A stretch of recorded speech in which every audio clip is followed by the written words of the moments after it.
un succès éternel. À cause de ce qu'ils ont gagné. Cette phrase indique les péchés du cœur et du corps physique, dont il a été fait mention dans les pages précédentes. Lieu de réconfort pour les adorateurs du monde. La conclusion est que celui qui désire le monde au lieu de l'au-delà et qui est attaché uniquement à cette vie, il tire le confort et la paix des joies du monde et oublie complètement l'au-delà. La demeure d'une telle personne est l'enfer, et il continuera à brûler dans le feu qu'il a gagné en raison de son physique, les péchés et les péchés du cœur. Ignorer le souvenir de Dieu. Le Saint-Coran dit, « Éloignez-toi donc de celui qui tourne le dos à notre rappel et ne désire rien d'autre que la vie présente. » 140. Le Saint-Coran dit encore, « Quant à ceux qui s'égarent du sentier d'Allah, ils auront certes un dur châtiment, parce qu'ils ont oublié le jour du jugement. » 141. L'essentiel de ces deux versets est que celui qui ignore le souvenir d'Allah et de l'au-delà et dont la seule loyauté est l'unique intérêt sont la vie présente, il s'est en réalité écarté du chemin d'Allah. Celui qui s'est égaré du chemin de Dieu a oublié le jour de la rétribution et se satisfait seulement de la vie présente, recevra un châtiment très sévère.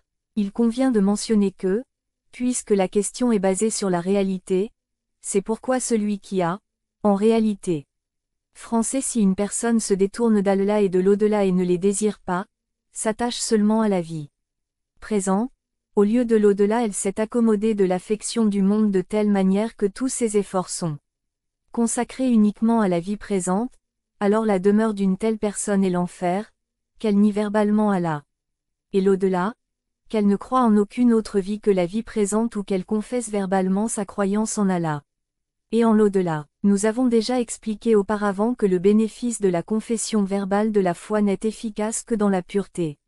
Mariage, héritage et autres affaires de ce monde.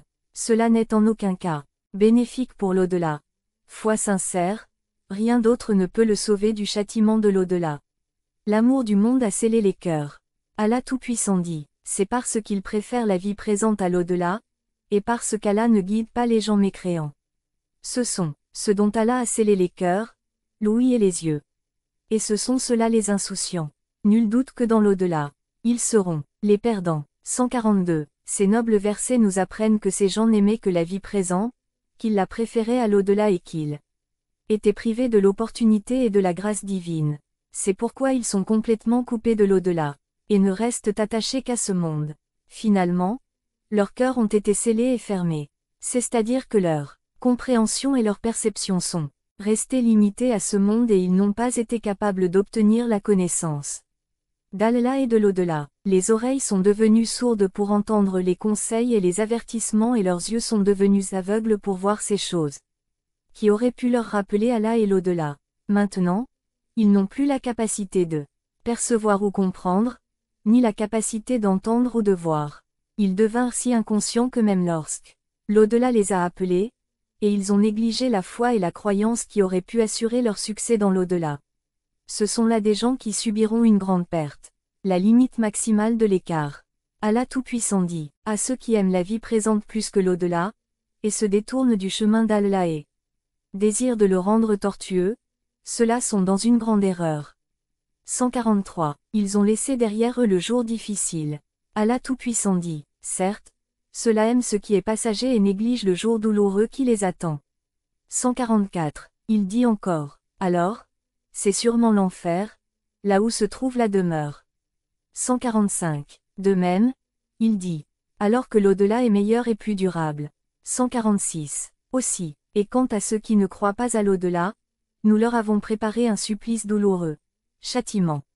147. Étant donné que citer davantage de versets du Saint-Coran prolongerait indûment la discussion, nous considérons que ceux-ci sont suffisants pour prouver notre thèse. Au carrefour du monde et de l'au-delà. L'essentiel des versets ci-dessus du Coran est que l'homme se trouve à un carrefour d'où il doit choisira finalement l'une ou l'autre voie. Qu'il choisisse la foi ou l'amour du monde. Qu'il choisisse à un amour pur du monde ou à foi en l'au-delà. Avoir foi en l'un des deux revient à nier l'autre. C'est la raison pour laquelle les traditions les ont comparés à des choses contradictoires comme l'Orient et l'Occident, l'eau et le feu, etc. Mais comme nous l'avons mentionné auparavant, la croyance en l'au-delà est l'amour temporaire et limité pour le monde ne peut se réunir qu'à un seul endroit, Ils sont également nécessaires l'un pour l'autre. 3 groupes. Les gens peuvent être divisés en 3 groupes.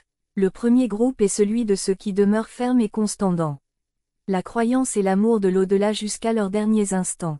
Le deuxième groupe est celui de ceux qui n'ont que l'amour du monde présent, tout en niant l'au-delà et en restant fermes sur celui-ci jusqu'au moment de la mort. Le troisième groupe. Le groupe s'approprie parfois le monde et nie l'au-delà et parfois fait le contraire. Parmi ceux-ci, le premier groupe est celui des gens de la droite, à qui le Tout-Puissant a transmis la bonne nouvelle. Le deuxième groupe est celui des gens de la gauche, à propos desquels les versets ci-dessus ont été révélés. La décision, concernant le troisième groupe, appartient à Allah Tout-Puissant, de sorte qu'au moment de la rétribution des actes, c'est Allah seul qui décidera à leur sujet. Allah Tout-Puissant dit dans la sourate Toba, et d'autres ont avoué leurs fautes, ils ont mêlé une bonne action et une mauvaise, peut-être. Allah se repentira envers eux. Car Allah est pardonneur et miséricordieux. 148. L'amour du monde est la source de tous les maux. L'imam Jafar as-Sadiq a dit, la tête ou la source de tous les péchés est l'amour du monde. Si nous considérons les péchés spirituels comme la mécréance, le polythéisme, l'hypocrisie, l'ostentation, l'orgueil, l'arrogance et la cupidité, ainsi que les péchés physiques, nous conclurons que l'amour du monde est, par rapport à eux, ce que la tête est par rapport au corps. Car si la tête est séparée du corps, le corps deviendrait dépourvu de tout sentiment ou mouvement. De la même manière, si l'amour du monde, qui est la racine de tous les péchés, était supprimé, les péchés commis à travers lui seraient automatiquement détruits. Problème dès le moment de la mort. Le saint prophète a dit, la mort, méfiez-vous d'elle, sachez bien qu'il n'y a pas de remède à la mort. La mort apporte le bonheur et le réconfort aux gens qui ont foi en l'au-delà, qu'elle mène au paradis. Ce sont ceux qui ont consacré leurs efforts pour l'au-delà et leur amour et leur l'attachement n'était également que pour cela. Mais ceux qui étaient obsédés par ce monde frauduleux et tous leurs efforts y étaient également consacrés, pour eux, la mort et tout ce qui l'accompagne, est pénible et plein de tracas, de difficultés, ceux qui subiraient une perte et seraient envoyés dans le feu ardent. La tradition précise que ceux qui sont soumis à la douleur et aux difficultés dès le moment de leur mort, la mort, sont ceux qui n'avaient d'amour et d'affection que pour le monde. Ils n'étaient absorbés que par la confort et plaisir de cette vie, alors que leur cœur était dépourvu de l'amour de l'au-delà. Pourquoi ils n'accomplissent aucune action pour l'au-delà? Le prophète Issa et ses compagnons. D'après les sources fiables de l'imam Jafar as-Sadiq, il a été rapporté dans Zuzul al-Kafi. Un jour, le prophète Jésus a traversé une ville dont les habitants, les oiseaux et les animaux étaient morts en même temps. Jésus a dit, il ne fait aucun doute que la mort les a atteints, à cause du châtiment divin, car s'ils étaient morts l'un après l'autre, ils auraient été enterrés l'un l'autre. Les compagnons dirent, ô esprit d'Allah, prie Allah de les ressusciter afin qu'ils nous informent de leur nature quel péché les a tués. De cette façon, nous pourrons tirer une leçon et nous éloigner de tel acte de péché. Alors le prophète Jésus PSL pria le Tout-Puissant et une voix lui répondit. Ô Jésus PSL, appelle. Quand la nuit tomba, Issa se rendit sur un lieu élevé et s'écria. Aux gens de cette ville. Les morts répondirent, me voici, ô esprit d'Allah. Issa a dit, malheur à toi, quelle était ta vie? Comportement dans le monde. Il répondit, adoration de faux dieux Satan, amour du monde et seulement un peu crainte de Dieu, aspiration très élevée et négligence en s'adonnant à des passe-temps vains. Cheikh Baé a cité cette tradition dans son livre, Arbaïn et a également expliqué certaines de ses phrases. Nous allons le mentionner brièvement ici. La racine du mot arabe tagout fausse divinité ou Satan est Tughyan. Cela signifie dépasser ses limites. Il existe de nombreuses significations de ce mot, comme devin. Satan, idole, une personne qui dirige un groupe de personnes déviantes, celui qui empêche les gens d'adorer Allah ou celui qui adore quelqu'un ou quelque chose d'autre qu'Allah. Cependant, dans ce cas, traditionnellement, il désigne les chefs et les dirigeants de la tribu, qui invitent les gens au péché. Les paroles du défunt, adoration de faux dieux, impliquent que celui qui suit ou obéit à quelqu'un, c'est comme s'il l'adorait, car l'adoration au sens d'obéissance implique l'humilité et la soumission. Ainsi, l'imam Jafar as-Sadiq dit, celui qui suit quelqu'un dans le péché, c'est comme s'il l'adorait. Cheikh Bahet le prouve à l'aide de versets et de traditions coraniques dans les mots suivants. Maintenant que nous savons que l'adoration dans la position d'obéissance dénote l'humilité, alors à l'époque actuelle, la plupart des gens sont occupés à trouver du réconfort dans leurs moi dégradés et leurs désirs animaux. En fait, les désirs sont leurs idoles qui sont adorées et la chose intéressante est qu'ils le font eux-mêmes. Je ne comprends pas ce qu'ils font. Ô homme, tu as délaissé Allah, le seul vrai Dieu, et tu t'es créé des milliers de divinités que tu adores. Et il est étonnant que tu prétendes encore aujourd'hui être un monothéiste. Allah Tout-Puissant dit, avez-vous vu celui qui prend ses bas désirs pour son Dieu? 149. Il devrait être clair qu'en réponse à l'appel du prophète Issaa, l'homme mort qui est devenu vivant et rapporte les qualités des habitants de cette ville, comme le culte des faux dieux, l'amour du monde, le manque de la crainte d'Allah, les passe-temps vains, se perdre dans le confort du monde et s'occuper à obtenir son bien, plaisir. Toutes ces qualités qu'il a énumérées se retrouvent très souvent chez les gens d'aujourd'hui. Si l'on réfléchit davantage à cela, on saura qu'il n'y a pas la moindre crainte de Dieu en eux, et ils sont complètement indifférents à la punition divine. Cette tradition indique également la punition du barzakh, la période entre la mort et résurrection pour les pécheurs, alors qu'en réalité le sujet est général. De nombreux versets du Coran et largement les traditions apparentées témoignent de ce fait, et il est obligatoire d'avoir une foi fondamentale en elles. Mais nous ne sommes pas obligés de connaître ces détails, comment et quand cela se produirait, etc. Le fait est plutôt qu'une grande partie de cette croyance est plus élevée que notre compréhension et notre intellect. Mais le devoir qui nous incombe est que, parallèlement avec cette croyance, nous devons également nous abstenir de ces péchés qui entraînent la descente du châtiment. Il faut acquérir le caractère et les bonnes actions, qui garantissent le succès dans le monde du barzakh. À ce propos, le cheikh rapporte une tradition de l'imam Jafar as-Sadiq dans laquelle il dit. En effet, entre le monde présent et l'au-delà, c'est-à-dire barzakh, se trouvent 1000 vallées, parmi lesquelles le plus facile c'est la mort. La déclaration du défunt au prophète Tcha'a selon laquelle j'étais avec eux, mais je n'ai pas partagé leurs actions méritent d'être prises en considération, car il est nécessaire pour le croyant d'empêcher les pécheurs de commettre de mauvaises actions. Et, s'il n'accepte pas ses conseils, il doit s'éloigner d'eux. Sinon, sa fin sera la même. Serait aussi comme le leur. 150. Le prophète Isa a demandé. Quel était ton amour pour le monde et dans quelle mesure l'appréciais-tu? Il répondit. Nous aimions le monde autant qu'un enfant aime sa mère. Lorsque l'amour du monde était. Soyez gentils avec nous, nous sommes devenus heureux. Et quand il s'est détourné de nous, nous nous sommes lamentés et sommes devenus. Le prophète Issa lui demanda. Comment adoriez-vous les faux dieux? Il répondit. Nous avions l'habitude de obéir aux pécheurs. Alors, quelle était ta fin ultime? Jusqu'où s'est étendu ton au-delà? Il répondit. Nous avons passé la nuit dans la joie, mais quand le matin est venu, nous avons été accostés par Hawiya, feu de enfer. Isa a demandé. Qu'est-ce que Hawiya? C'est Sijin, un autre nom du feu de l'enfer. Qu'est-ce que Sijin? Ce sont des montagnes de feu tordus, dont les flammes s'éteindront sur nous jusqu'au jour du jugement. Dans une telle situation, qu'avez-vous dit et quelle a été la réponse que vous avez reçue? Nous avons dit, renvoyez-nous dans le monde pour que nous puissions accomplir de bonnes actions. On nous a répondu, vous mentez. Le prophète Issa a demandé, malheur à vous, pourquoi les autres ne m'ont-ils pas parlé? Il répondit, ô esprit d'Allah, leurs bouches sont bridées par le feu et des anges très menaçants sont là. Je les punissais, je vivais avec eux dans le monde, mais je n'étais pas comme eux. Mais quand le châtiment, je suis descendu, j'étais aussi entouré par elle. Je suis suspendu aux côtés de Barzakh avec une seule mèche de cheveux. Je ne sais pas si je continuerai à être suspendu comme ça ou si j'obtiendrai le salut.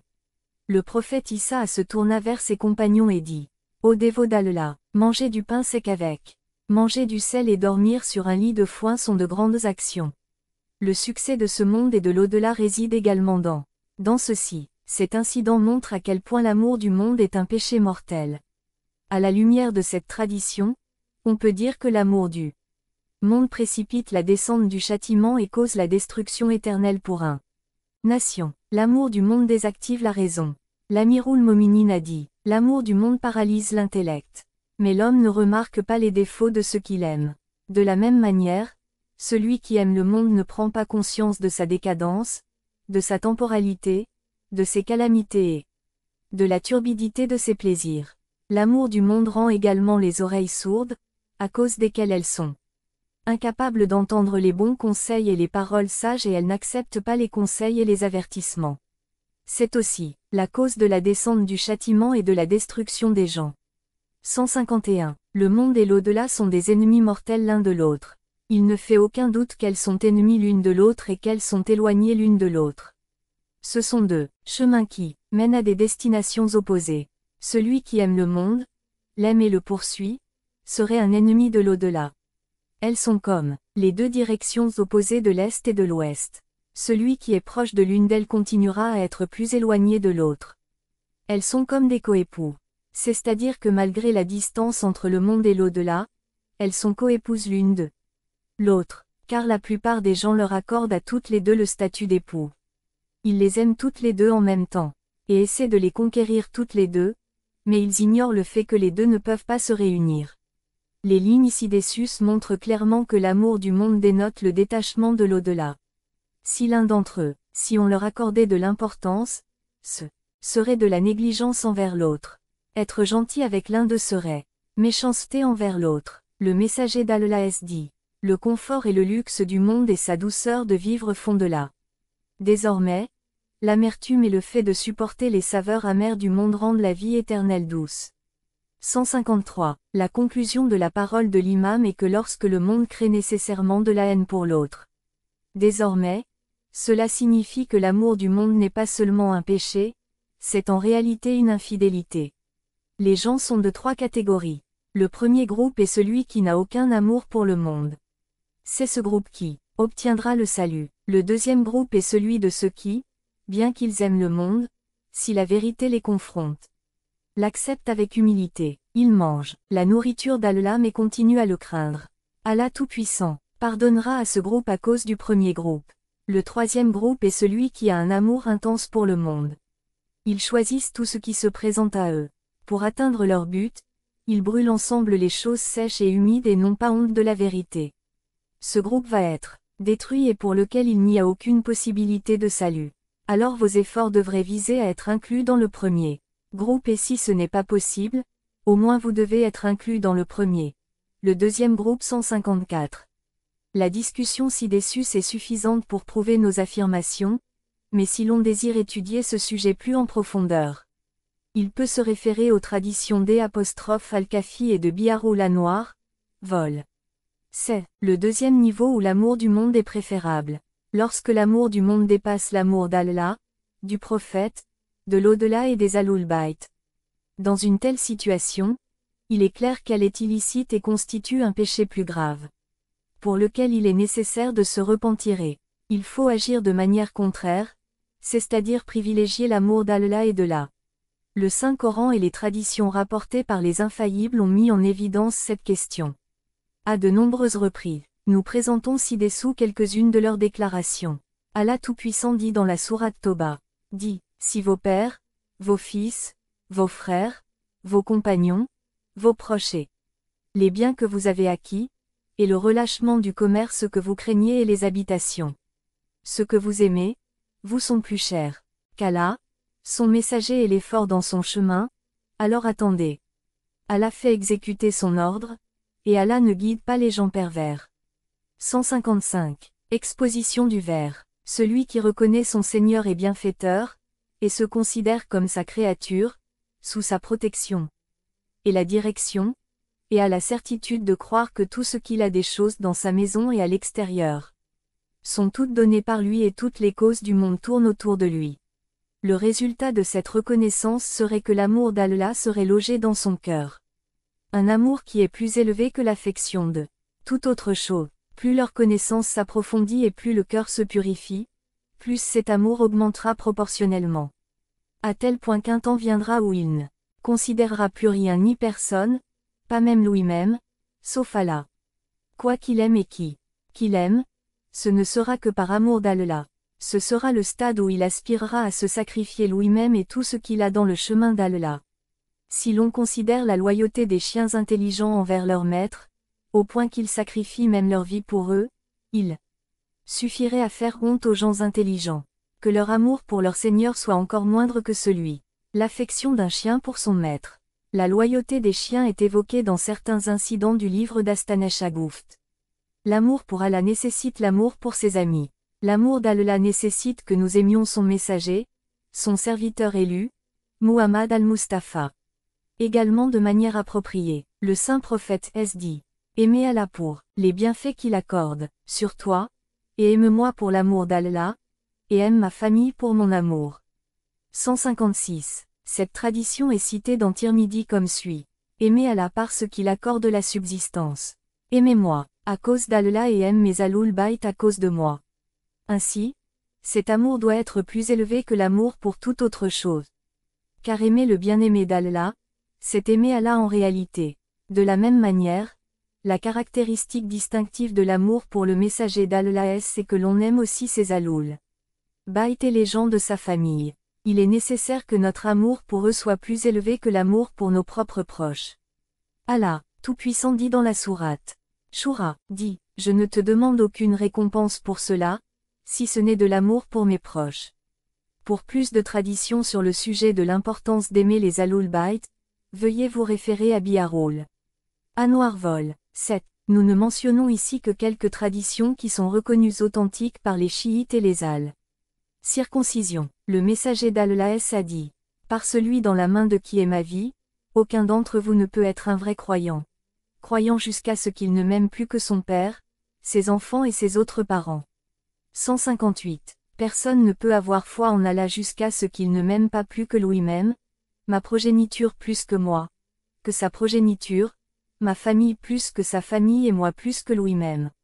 159. Le saint prophète a dit, le jour du jugement, personne ne bougera d'un pas avant d'avoir été interrogé. À propos de 4 choses. 1. Comment il a passé sa vie. 2. Dans quoi il impliquait son corps selon une autre tradition. Comment il passa sa jeunesse. 3. La source de ses revenus et les lieux de ses dépenses. 4. Quel était son amour pour nous, Ahlul Bayt. 160. C'est la raison pour laquelle nos aînés, malgré leur amour intense pour Ahlul Bayt, pensaient qu'ils n'a pas rempli ce droit comme ils le méritaient. Ils craignent de ne pas lui avoir accordé une position plus élevée qu'eux. L'amour pour d'autres choses, et ceux qui donnent ce qu'ils donnent en aumône alors que leurs cœurs sont remplis de crainte envers leur Seigneur. Ils doivent revenir. 161. Amirul Mominin a dit, par Allah, malgré leur amour, leur obéissance et leur wilaya infinie, ils pensent qu'ils ont manqué à notre amour et à notre obéissance. L'amour de la foi et l'amour d'Allah. L'amour d'Allah nécessite l'amour de sa religion et l'obéissance à ses lois, de sorte que l'on devrait être plus satisfait de la perte de ce monde au nom de la foi et de la croyance. Celui qui sacrifie cette vie temporelle à la vie éternelle, afin d'échapper à la perte dans l'au-delà, il accepte volontairement la perte dans ce monde. À tel point qu'il n'a aucun amour pour le monde du tout, mais il n'aime le monde que parce qu'il est le préambule de l'amour pour l'au-delà. Seuls ceux qui sont conscients de cette qualité de foi obtiendront le salut. Ils seront parmi les gens de la main droite, et la direction et la grâce divine seraient en leur partage. Mais celui qui a le contraire, qualité, à son avis, la vie du monde, la richesse et la propriété, le statut et la renommée et le confort matériel et le luxe est plus que l'amour pour Allah, le prophète, Ahlul Bayt et la religion, il l'ignorerait facilement. Pour le bien du monde, il préférerait perdre la religion plutôt que de subir des pertes matérielles. Dans l'au-delà, il aurait plus d'amour pour la vie temporelle du monde. Une telle personne serait plus préoccupée par son avancement et son succès dans le monde et deviendrait insouciant de sa demeure dans l'au-delà. Il concentrerait tous ses efforts pour obtenir ce monde. Si un mal est causé à sa vie terrestre, il est inquiet et affligé et il s'efforcera de réparer la perte. Mais si il y a une perte pour sa vie éternelle, comme si un péché était commis par lui, il ne s'en soucie pas. En bref, une telle personne est toujours prête à sacrifier son au-delà sur cette terre et c'est là le signe des transgresseurs. C'est-à-dire qu'un transgresseur est celui qui s'est écarté du chemin de l'au-delà.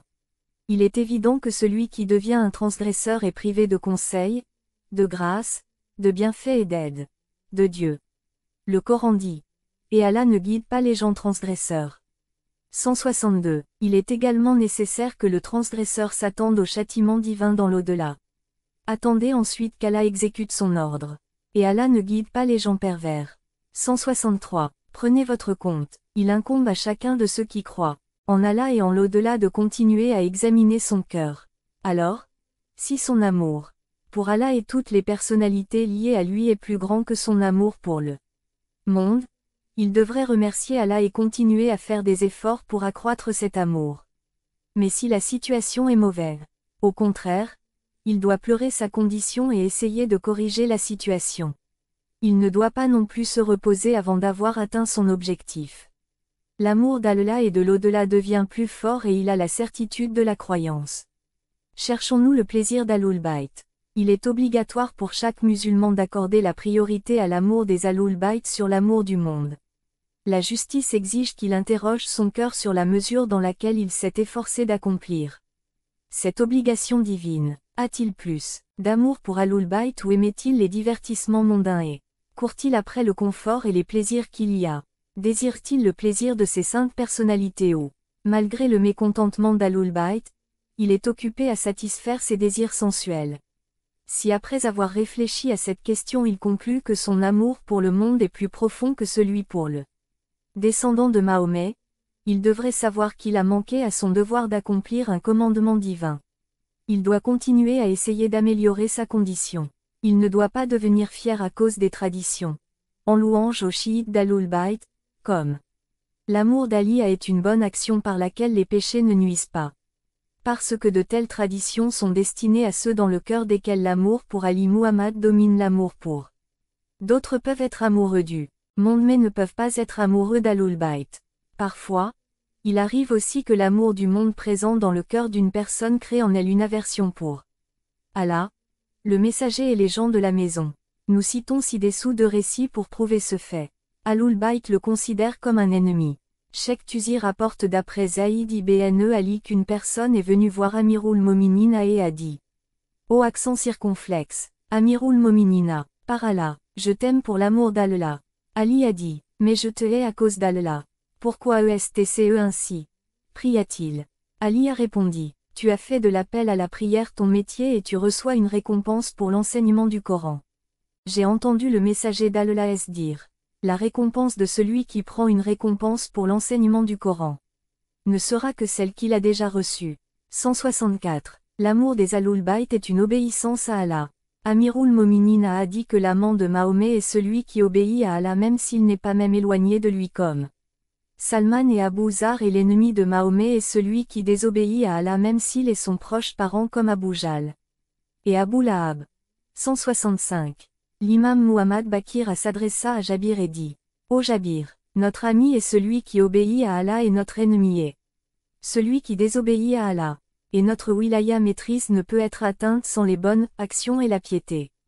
166. Toutes les bonnes actions résultent de l'amour de Dieu. La conclusion de ce qui précède est que l'amour pour Allah, Ali Muhammad et l'au-delà est le contraire de l'amour du monde. Le renforcement de l'un prouve l'affaiblissement de l'autre. Tout comme l'amour du le monde est la base de tout péché, de la même manière, l'amour d'Allah et de tous ceux qui lui sont associés est la cause de toute bonne action. Car si l'amour du monde est complètement retiré du cœur et à sa place est logé l'amour d'Allah, alors aucun péché ne peut être commis par cette personne et elle ne serait pas privée d'un seul bonne action. Il serait à l'abri de tout acte dégradant et dégradé et serait imprégné de toute bonne qualité et noblesse de caractère. 20 caractéristiques de l'amour pour Ahlul Bayt. Le savant respecté, Cheikh Saduq, cite le messager d'Allah dans son livre Kizal. Il a dit, celui qui est béni par l'amour des imams de mes gens du paradis, en vérité, lui est donné tout le bien du monde et de l'eau. De là, personne n'est autorisé à douter de son entrée au paradis. Car l'amour des gens du paradis a 20 qualités. Parmi elles, 10 sont pour le monde présent et 10 pour l'au-delà. Ceux qui sont dans le monde présent sont ceux qui sont dans l'au-delà. Monde sont 1. Piété aversion pour le monde. 2. Effort pour de bonnes actions. 3. S'abstenir de péché. 4. Le goût pour le culte. 5. Le repentir avant la mort. 6. Le goût des veillées nocturnes. 7. Le désespoir face à ce qui est entre les mains du peuple. 8. Obéissance aux commandements divins et évitement des choses interdites. 9. L'inimitié pour le monde. 10. Charité. Les 10 qualités de l'au-delà sont. 1. Son livre d'actes ne serait pas vérifié. 2. Les actes ne seraient pas non plus pesés.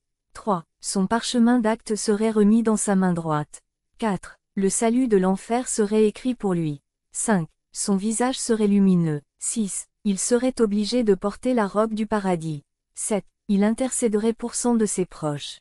8. La miséricorde d'Allah sera avec lui. 9. La couronne du paradis serait placée sur sa tête. 10. Il serait obligé d'entrer au paradis sans rendre de compte. 167. Si l'on pose la question de savoir si l'amour est un sentiment subtil et si l'homme, après avoir atteint l'âge de la compréhension, est capable de distinguer les sentiments subtils des sentiments denses et commence naturellement à aimer davantage les sentiments subtils, ce qui fait que cet amour se fixe dans son cœur, on arrive à une situation où il est au-delà de ses forces de supprimer cet amour. Par conséquent, dans une telle situation, comment est-il possible de le tenir responsable de supprimer cet amour de son cœur? Une autre chose est qu'Allah, le prophète, les imams et l'au-delà, tous sont au-dessus de sa vision et de ses sentiments. Alors comment peut-il être tenu responsable d'aimer quelque chose qu'il n'a ni vu ni ressenti? L'intellect de l'homme informe de son erreur. La première question a été répondue dans les pages précédentes, mais compte tenu de l'importance, nous allons maintenant expliquer le sujet d'une autre manière. Après avoir atteint l'âge de maturité et être doté d'intelligence, lorsque, à la lumière de son intellect et des enseignements du Saint-Coran, il est capable de distinguer entre les choses mortelles et éternelles, il réalise la réalité de son éternité et trouve la joie de ce monde indigne d'attention en raison de leur temporalité. Une telle personne est capable de réaliser ses erreurs, et il s'efforce de l'effacer progressivement de son cœur. Il recherche la paix et le confort du monde dans la vie éternelle. C'est la raison pour laquelle, dans la plupart des chapitres du Saint-Coran, la temporalité, la décadence et la bassesse du monde ont été rappelés en référence à la vie de l'au-delà et des exemples sont également présentés dans ce connexion afin que les musulmans puissent connaître la réalité de la vie ferme et instable et devenir dissociés de ce monde temporel, ils accueillent dans leur cœur l'amour d'une vie éternelle. Il a expliqué en détail qu'il est au pouvoir d'un homme intelligent de retirer l'amour du monde de sa vie, cœur. Le critère de l'amour du Créateur est la reconnaissance divine, et non le voir avec nos yeux physiques. Il n'est pas juste de dire que l'homme ne peut aimer quelque chose qu'il n'a jamais vu. Il y a d'innombrables personnes qui n'ont jamais vu une personne en particulier et qui n'ont pas été à sa place, mais qui sont devenues ses admiratrices. Uniquement en écoutant ces perfections humaines. C'est ainsi que nous comprenons que l'homme aime naturellement la perfection. Or, si une telle personne contemple la création de l'univers et perçoit que dans chaque partie de la création se trouvent de nombreuses sagesses, miséricorde et générosité qui ne diminuent jamais, alors l'amour du Créateur apparaîtra certainement dans son cœur. C'est la raison pour laquelle le Saint-Coran rappelle les bienfaits du Créateur à chaque étape. Cet homme reconnaît le véritable bienfaiteur, il peut apprécier ses bienfaits et il devient son ardent dévot. C'est le chemin par lequel l'homme peut obtenir les fruits d'une vie pure. Alors pourquoi l'amour d'Allah n'habitait-il pas le cœur? Maintenant, la question est, quelle est la raison pour laquelle le cœur de la plupart des gens est dépourvu d'amour d'Allah? La raison est que ces gens ne sont pas encore sortis de la prison des désirs animaux et sensualité. Les gens comme cela ne tirent aucune leçon de rien et comme ils n'ont pas reconnu leur bienfaiteur, il est clair qu'ils ne peuvent pas l'aimer. Allah Tout-Puissant dit dans la sourate Muhammad. Certes, Allah fera entrer dans des jardins sous lesquels coulent les ruisseaux ceux qui croient et font le bien, et ceux qui ne croient pas jouiront de la vie et mangeront comme mangent les bêtes. Et le feu sera leur refuge. Demeure. 168. Prenons maintenant en considération l'amour de Mahomet et de la progéniture de Mahomet. Qui est cet Hommes intelligents qui est conscient de leur perfection et mérites moraux et spirituels, et surtout, de leur connaissance et intelligence, qui sait qu'ils n'ont pas d'égal, qui vient à connaître leur d'innombrables miracles et les accepte comme les créatures les plus proches d'Allah, mais même après tout cela, ils ne les aiment pas. Ceux dont le cœur est dépourvu d'amour, c'est comme si leur existence manquait d'humanité, ou ils sont privés de la capacité de reconnaissance. Autant il y a de capacité de reconnaissance chez l'homme, autant proportionnelle serait la profondeur de son amour et de son attachement. Reconnaissance divine et amour pour l'au-delà. L'amour de l'au-delà est aussi tel. Si l'homme médite sur ces versets du Coran, ils sont avec. Si l'on considère les qualités de l'au-delà et les innombrables bienfaits, on en deviendrait alors désireux. Mais à condition que son cœur soit vide de l'amour du monde, car une telle personne désirerait la mort, car elle considérerait la mort comme le moyen d'accomplir la promesse d'Allah. Amirul Mominin a énumère les qualités des pieux et dit, si la mort, qu'Allah a sacrée pour eux, n'avait pas été là, leur âme ne serait pas restée dans leur corps pendant un clin d'œil en raison de leur désir des récompenses célestes et de leur peur du châtiment divin. 169. Ce que dit Amirul Mominin à propos du paradis et du peuple élu. Tu es glorifié, le Créateur, l'adoré, pour les bonnes épreuves que tu as infligées à tes créatures. Tu as créé une maison, le paradis, et tu y as pourvu des festins, des boissons, des aliments, des époux, des serviteurs, des lieux, des ruisseaux, des plantations et des fruits. Puis tu as envoyé un messager pour inviter à s'y rendre, mais les gens n'ont pas répondu à l'appel, et ne se sont pas laissés convaincre par ce que tu leur as demandé, ni n'ont montré d'empressement vers ce que tu désirais qu'ils ressentent avec ardeur. Ils ont sauté sur le cadavre de ce monde, gagné honte de le manger et se sont unis pour l'aimer. Quand quelqu'un aime une chose, elle l'aveugle et rend son cœur malade. Il ne voit alors que d'un œil malade, et n'entend que d'une oreille qui n'entend pas. Les désirs ont brisé son esprit, et le monde a rendu son cœur mort, tandis que son esprit ne désire que cela. Par conséquent, il est esclave de cela et de tout ce qui y ont part. Verset supplémentaire sur l'illicéité de l'amour du monde. Allah Tout-Puissant dit dans la sourate Fajr. Et tu aimes la richesse d'un amour excessif. 171. Dans ce verset, le Tout-Puissant dénonce les gens qui aiment les choses du monde très intensément et tout le temps qu'ils recherchent des moyens de les augmenter et de les thésauriser pour eux-mêmes même s'ils sont illégaux. Ils sont tels que, malgré le caractère obligatoire de la charité, ils trouvent pénible de la dépenser et permettez qu'ils soient séparés d'eux. Ce comportement prouve leur amour pour le monde et leur désintérêt à l'égard du Tout-Puissant. Ils sont toujours prêts à sacrifier leur au-delà sur ce monde. Ce verset sacré prouve que l'amour léger pour le monde présent n'est pas illicite. Mais il ne doit jamais prendre le pas sur l'amour pour l'au-delà. Au contraire, la vertu de l'homme est qu'il ne doit jamais avoir un amour permanent pour le monde. Ceux qui préféraient le confort du monde.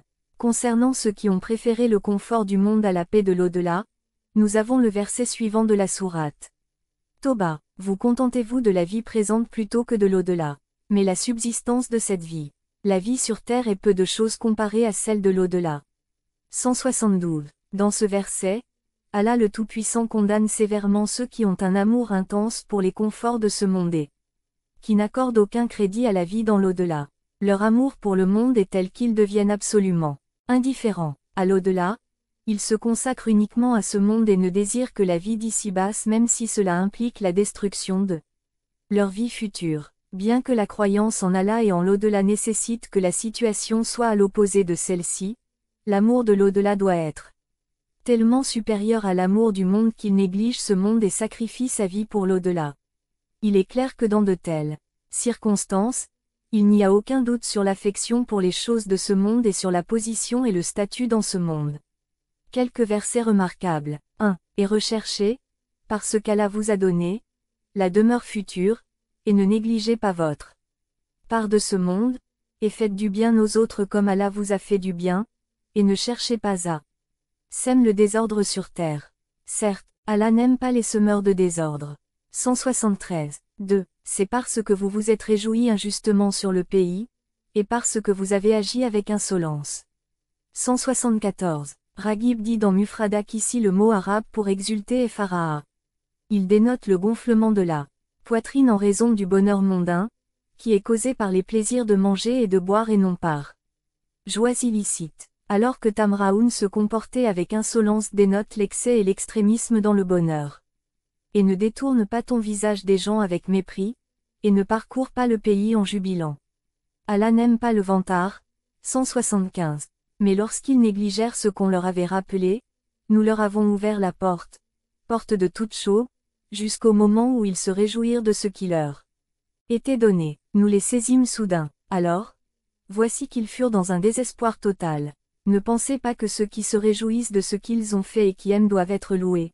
Car ceux qu'ils n'ont pas fait, ne les croyez pas du tout à l'abri du châtiment, car ils auront un châtiment douloureux. 177. Ce dernier verset mentionne deux qualités des infidèles et des polythéistes et promet ensuite la bénédiction divine. Châtiment pour eux. C'est pourquoi il est obligatoire pour tout musulman d'éviter ces deux qualités. C'est être fier de soi après avoir fait quelque chose, que ce travail soit bon ou mauvais ou fait pour quelqu'un. Motif mondain. La deuxième qualité est qu'il aime pour lui-même que les gens le louent pour une qualité qu'il n'a pas ou pour faire quelque chose qu'il n'a pas fait. Cheikh Tabarsi dit dans Jamel Jawam que ce verset peut également être appliqué à celui qui fait une bonne action. Acte et s'en vante ensuite fièrement.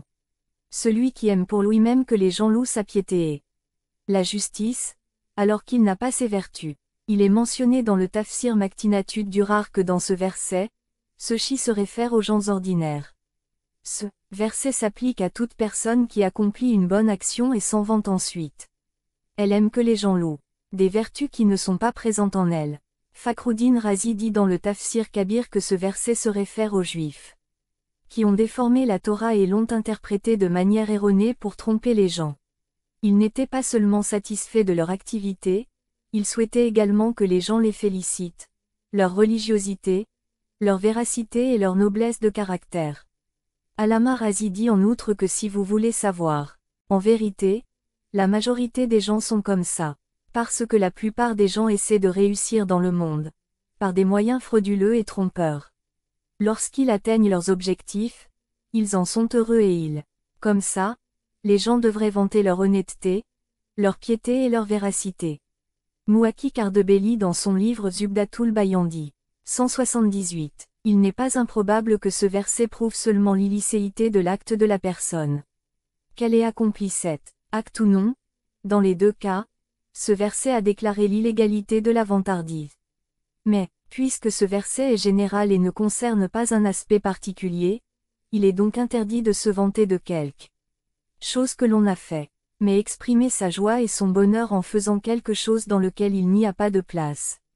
Pour la vantardise, dépasse le cadre de cette discussion. Les traditions ont également interdit le bonheur vantard et le verset sacré vise également à cela. Le messager d'Allah a dit que la poussière recouvre la tête de ceux qui louent et vantent les créatures. Il est rapporté dans Zoudatud Daï que la vantardise est l'une des choses qui amènent la destruction. Le prophète a dit 3 choses détruisent une personne. 1. Cette avarice qui est aime. 2. Hulé. 3. Cette sensualité qui est obéie. 4. Être fièrement vantard de soi-même. La vantardise invalide la bonne action de l'homme. Se réjouir de sa bonne action et se considérer exempt de défauts et de l'orgueil ou de la suffisance, qui cause la destruction de l'homme. Mais si l'on se réjouit de sa bonne action de telle manière qu'elle s'accompagne également d'humilité et d'impuissance envers le tout puissant, et qu'on remercie également Dieu de lui avoir donné l'opportunité divine, alors cela est permis et c'est une bonne chose. Acte. Amirul Mominin a dit qu'un croyant est celui qui est heureux de sa bonne action et attristé de ça.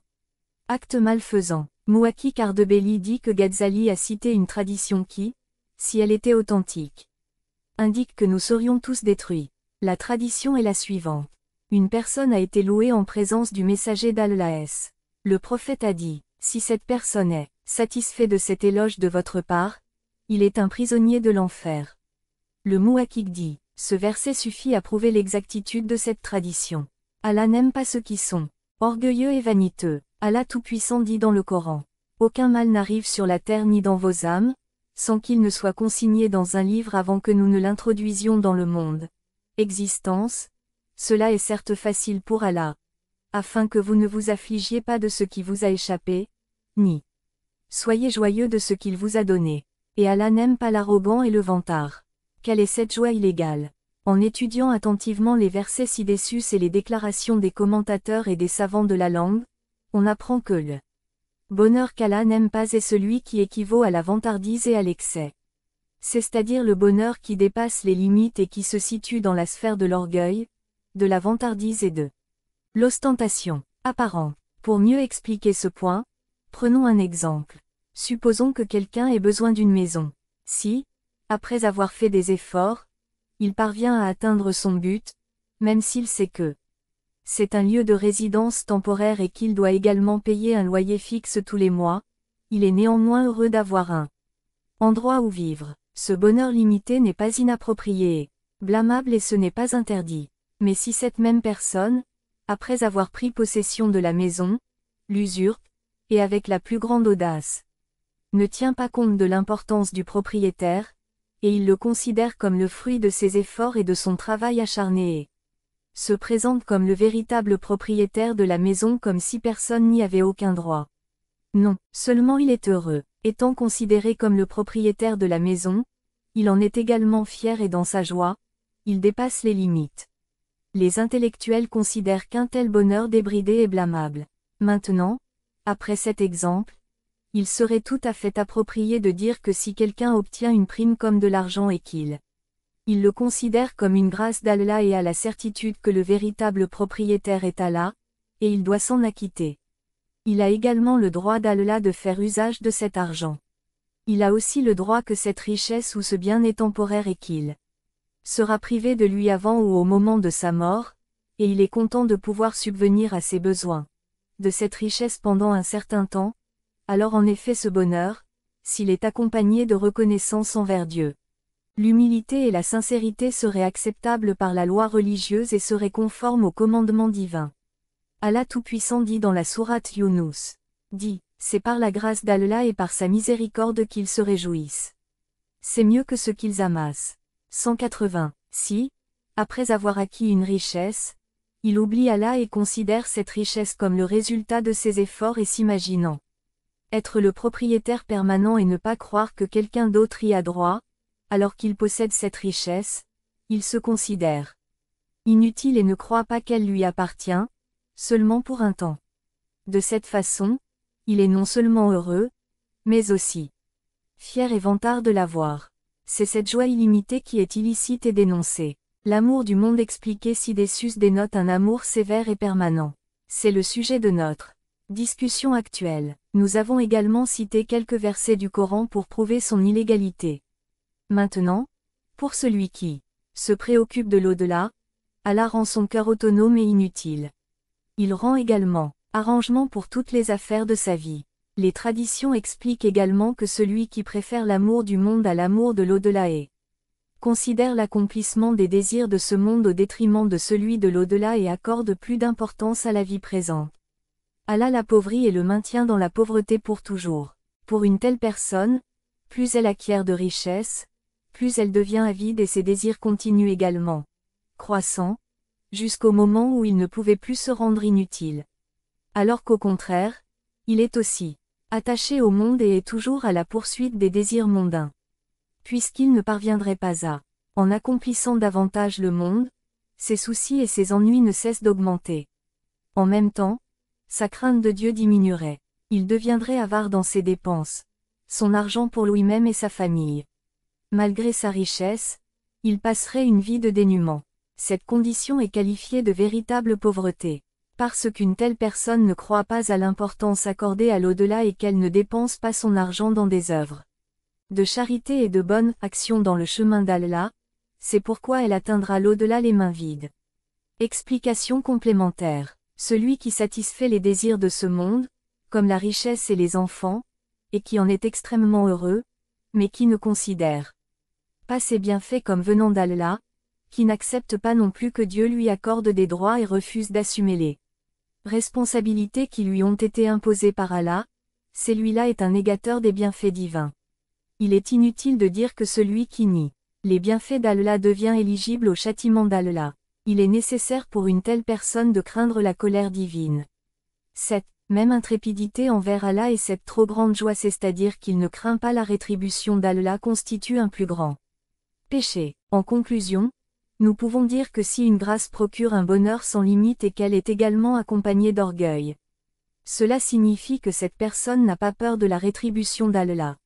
Cette action de sa part est incluse parmi les plus grands péchés. En fait, en accordant une grâce, Allah a l'intention de tester une personne. Il veut voir que la personne qui reçoit cette récompense soit reconnaissante et obéissante ou ingrate et désobéissante. Allah tout puissant dit dans la sourate Naml, citant le prophète Salomon il dit, « Ceci fait partie de la grâce de mon Seigneur, afin qu'il m'éprouve si je suis reconnaissant ou ingrat. Et quiconque est reconnaissant, il n'est reconnaissant que pour son âme, et quiconque est ingrat. Certes, mon Seigneur est autosuffisant. » Honoré. 181. Les signes de ceux qui sont reconnaissants et de ceux qui nient. Le signe de celui qui est reconnaissant est qu'en recevant la générosité, son amour pour Dieu devrait augmenter. L'humilité et la modestie doivent apparaître dans son caractère. Il doit remercier pour les bienfaits et craindre Allah pour ses défauts. Alors que le signe du négateur est qu'il s'éloigne davantage de Dieu et s'attache davantage à l'amour du monde. Il fait de l'orgueil et du péché ses principales occupations et n'a pas peur de le châtiment divin. Celui qui, après avoir reçu les bienfaits de ce monde, s'égare davantage, doit savoir qu'il est pris dans le châtiment divin à cause de ses bienfaits. Ceci est indiqué dans le verset suivant, Sourate Toba, que leurs biens et leurs enfants ne suscitent donc pas votre admiration. Allah ne veut que les châtier avec cela, dans la vie présente, et que leurs âmes s'en aillent alors qu'ils sont encore en vie. Les incroyants. 182. Celui qui s'implique dans l'amour du monde et les embellissements du monde l'enchante. Étant associé à la richesse et aux enfants, il devient négligent, en raison de désirs matériels, il est inconscient d'Allah et de lui-même, toujours soucieux du confort et du luxe de son corps et est fasciné par les plaisirs matériels. Une telle personne serait soumise à la pire punition à cause de les choses mêmes qu'il considère comme les moyens de son succès. Nous avons tous vu que plus on reçoit de richesses matérielles et de bienfaits, plus on devient négligent envers son Seigneur et plus on s'attire des châtiments spirituels. Une telle personne est toujours plongée dans les plaisirs matériels et les châtiments spirituels. Tout ce qu'elle considère comme le moyen de son bonheur se révèle être le moyen de ses difficultés et de ses chagrins. La reconnaissance pour une prime est plus précieuse que la prime elle-même. Sinan bin Tarif dit qu'il a dit à l'imam Jafar as-Sadiqa. Je crains de ne pas devenir une proie de la divinité. Punition. L'imam a demandé, quelle est la raison de cela? Il répondit, j'ai prié Allah pour une maison où habiter. Il me l'a accordé, puis j'ai demandé 1000 dirhams. Ils m'ont été accordés. J'ai exprimé le désir d'avoir des domestiques et je les ai obtenus. Quelle a été ta réaction lorsque tu as reçu ces récompenses? Lui a demandé l'imam. Il répondit, je disais, louange à Allah alhamdolillah. L'imam a dit, votre gratitude est meilleure que la générosité que vous avez reçue. Parce que la gratitude perdure. Alors qu'une générosité périt à un moment ou à un autre. 183. La conclusion de la discussion est que si le bonheur résultant de l'obtention d'une prime est accompagné de la gratitude est une bonne action, mais si elle suscite l'orgueil, le déni et l'intrépidité envers Dieu, elle est haïssable et mérite une punition. L'orgueil éloigne d'Allah. Quant au désespoir, il signifie se détacher d'Allah. Celui qui satisfait ses désirs matériels sans les considérer comme des dons du Tout-Puissant, mais les considère comme le fruit de son travail, et en leur présence, se considère comme inutile aux autres et est fier de lui-même, sache alors qu'une telle personne se détache d'Allah et ne s'attache qu'à ses biens matériels et à son statut, alors que se dissocier d'Allah est une infidélité, car il a considéré sa richesse et sa position comme des dispensateurs de salut et des sources de vanité, et il ne s'est satisfait que de cela. En d'autres termes, il a fait de sa richesse et de sa position ses divinités. Le Tout-Puissant dit dans la sourate Ali Imran, quant à ceux qui ne croient pas, ni leurs biens ni leurs enfants ne leur serviront dans le monde, moins contre Allah. Or ce sont eux qui sont l'aliment du feu. Désespoir illégal dans le monde. La discussion qui précède a montré clairement que le chagrin et la tristesse excessive face aux difficultés du monde suscitent le mécontentement divin et sont illicites. Cela peut être expliqué plus en détail par l'exemple suivant. Un homme est allé faire le pèlerinage avec ses proches. Au retour, le propriétaire du chameau a placé son fils sur le chameau le plus rapide afin qu'il puisse rentrer chez lui bien avant les autres et éviter beaucoup de difficultés. Le père, bien que mécontent de la séparation, s'en est plaint auprès du propriétaire de la caravane, en exprimant son mécontentement, pensant qu'une injustice a été faite à son fils alors qu'en réalité une faveur lui a été faite. Un tel comportement est considéré comme répréhensible selon l'intellect. De même, si quelqu'un est attristé par la mort d'un de ses proches et pleure pour lui, c'est une bonne action. Mais s'il exprime sa colère contre la volonté divine et s'y oppose, oubliant que grâce à la mort il a échappé au chagrin et aux difficultés de ce monde et qu'il ira le rencontrer après un certain temps. Et s'il considère la mort comme une injustice et un événement inhabituel, alors ce type de tristesse et de désespoir est interdit par la raison et la loi musulmane. Allah Tout-Puissant dit dans la sourate Hadid, afin que tu ne te lamentes pas sur ce qui t'est échappé, et que tu ne te réjouisses pas de ce qu'il t'a donné. Et Allah n'aime pas l'arrogant et le vantard. Bédawi commente ce verset. Cela signifie qu'il faut se débarrasser de la tristesse qui nous empêche d'accepter le commandement d'Allah. Raghib dit, la tristesse et la colère vont de pair. Parfois, il faut les déplorer toutes les deux. La réalité est si claire que l'homme est impatient de se venger. Si le désir de se venger est envers quelqu'un de plus faible que nous, il se transforme en colère et s'il est envers quelqu'un de plus puissant que nous, il diminue et se transforme en chagrin. C'est pourquoi lorsqu'on a demandé à Ibn Abbas quelle était la définition du chagrin et de la colère, il a répondu. Les deux sont des choses différentes.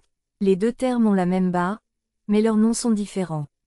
Si l'on combat une personne plus forte que soi, l'autre personne exprimera de la colère et de la fureur, tandis que dans le cas d'un adversaire plus faible, l'autre personne exprimera du chagrin. Il dit que c'est cela qui dénote le chagrin. C'est être triste de quelque chose que l'on a perdu. Ne regardez pas la propriété des autres. Allah Tout-Puissant dit, et ne porte pas tes regards sur ce que nous avons attribué à différentes catégories d'entre eux, sur la splendeur de la vie présente, afin de les éprouver par là, et sur la subsistance que nous leur accordons. Ton Seigneur est meilleur et plus permanent. 186. Selon certains commentateurs, les mots éprouve-zeul dans ce verset dénotent un châtiment.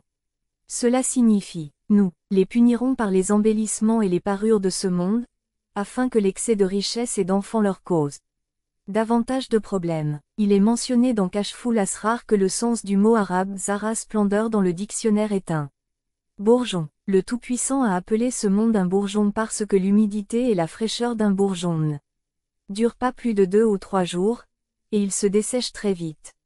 Explication de Mouakik Ardebelli. Le regretté savant, Mouakik, dit que dans ce verset, le Tout-Puissant a interdit à son messager de attachement au monde. En conséquence, il est devenu illégal pour le prophète de regarder le monde avec l'amour et l'intérêt. Par conséquent, en observant cette règle, le prophète s'est abstenu d'être attiré par la beauté et l'attraction du monde. De cette façon, suivant le commandement du verset, vous avez certainement dans l'apôtre d'Allah un excellent modèle 187.